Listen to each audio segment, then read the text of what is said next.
ಸ್ವಾಮಿ ವಿವೇಕಾನಂದ, ನೀನು ನಿನ್ನ ಹಿಂದೂಗಳು ಎಂತ ಮೂರ್ಖರು. ಈ ಕಲ್ಲಿನ ವಿಗ್ರಹಕ್ಕೆ ಪೂಜಿಸುತ್ತಿರುವರಲ್ಲ, ನೀವೆಂತ ಮೂಢನಂಬಿಕೆಯವರು. ಈ ಕಲ್ಲಿನಲ್ಲಿ ದೇವರಿರುವನೆ? ಇನ್ನೊಮ್ಮೆ ಹೇಳು. ನೀವು ಪೂಜಿಸುವ ಈ ಕಲ್ಲಿನಲ್ಲಿ ದೇವರಿರುವನೆ? ನಾವು ನಿಮ್ಮ ತಂದೆಯ ಭಾವಚಿತ್ರವನ್ನು ನೋಡಬೇಕೆಂದು ಬಯಸುತ್ತೇವೆ. ಯಾಕೆ? ಸುಮ್ಮನೆ ನೋಡಬೇಕೆಂದಿದೆ. ತರಿಸುವಿರಾ?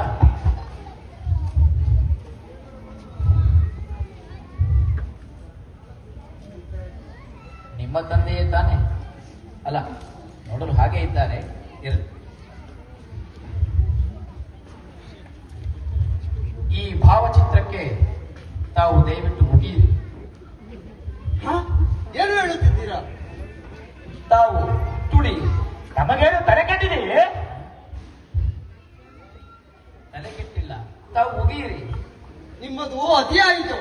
ನಮ್ಮ ತಂದೆಗೆ ನಾವೇ ಉಗಿಯುವುದೇ? ನಮ್ಮ ತಂದೆಗೆ ನಾವೇ ತುಳಿಯುವುದೇ? ಅಯ್ಯೋ, ನಾನು ನಿಮ್ಮ ತಂದೆಗೆ ಉಗಿಯಿರಿ, ನಿಮ್ಮ ತಂದೆಗೆ ತುಳಿಯಿರಿ ಎಂದು ಹೇಳಲಿಲ್ಲ.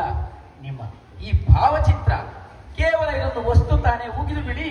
ಇರಬಹುದು, ಆದರೆ ಆ ಭಾವಚಿತ್ರಕ್ಕೆ ಉಗಿದರೆ ನಮ್ಮ ತಂದೆಗೆ ಉಗಿದಂತೆ ಅಲ್ಲವೇ? ಆ ಚಿತ್ರವನ್ನು ನೋಡಿದಾಗಲೆಲ್ಲ ನಮಗೆ ಸ್ಫೂರ್ತಿ ದೊರೆಯುತ್ತದೆ, ಹಾಗೂ ಪ್ರೇರಣೆ ಸಿಗುತ್ತದೆ.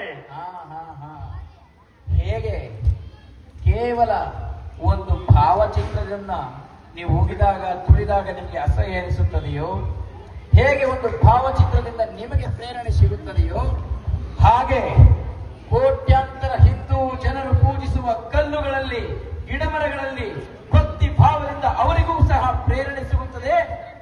ಸಕಲ ಜೀವರಾಶಿಗಳಲ್ಲೂ ಭಗವಂತನನ್ನು ಕಂಡು ತನ್ನದ ಮಾರ್ಗಗಳಲ್ಲಿ ಪೂಜಿಸುವ ಜಗತ್ತಿನ ಏಕೈಕ ಧರ್ಮ ಅದು ಸನಾತನ ಧರ್ಮ.